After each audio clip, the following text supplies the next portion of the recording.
I would say I was about 11 years old when things started really coming to a head, to where I guess my adopted mom felt like I was kind of like out of control.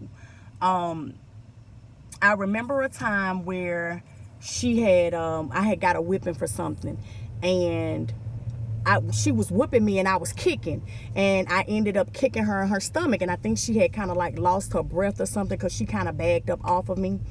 Um, so I went to school the next day or whatever. She had When I went to school, I had she had hit me with the belt, with the buckle, and I had like a black eye. And all of the teachers and stuff, they sent me to the office or whatever, and I don't know what happened. I don't know if they contacted her or not, but they sent me to the office, just asked what happened, and I told them.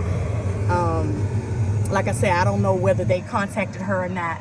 But when I got home, her daughter was standing, as I walked in the door, her daughter was standing in the middle of the floor with her hands on her hips. And she just kind of started pushing me, like pushing me on my shoulders, like hit me, hit me.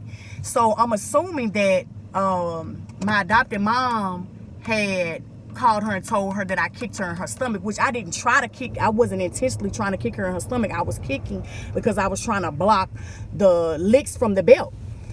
And so what I took off running. I ran to my grandmother's house, and I told them what happened or whatever.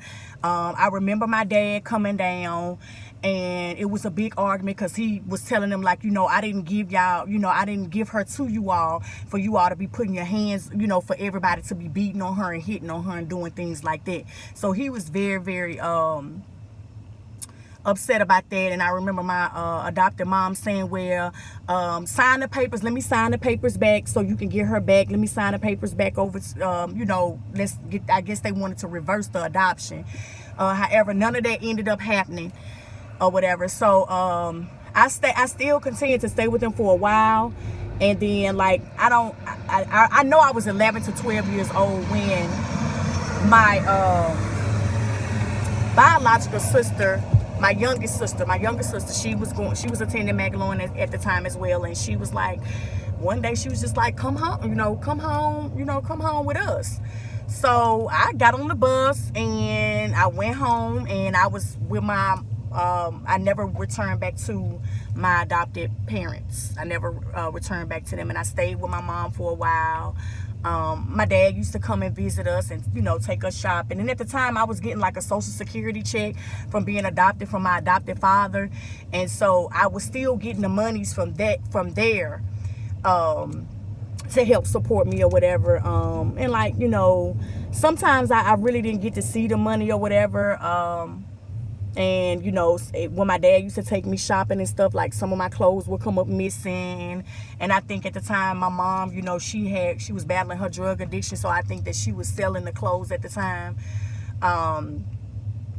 Yeah, so after a while with being with my mom or whatever, she couldn't really hold down a place. So I went to live with my aunt, my dad's sister, my aunt, and I stayed there for a while. Everything was pretty good, but like when you in a household, like it's not like you're gonna be getting that same treatment as per se her real children. Like, I think she did the best that she knew how. Like, she was very strict on us and stuff like that. And but for the most part, she fed me. I had a roof over my head or whatever. You know what I'm saying? She was very outspoken.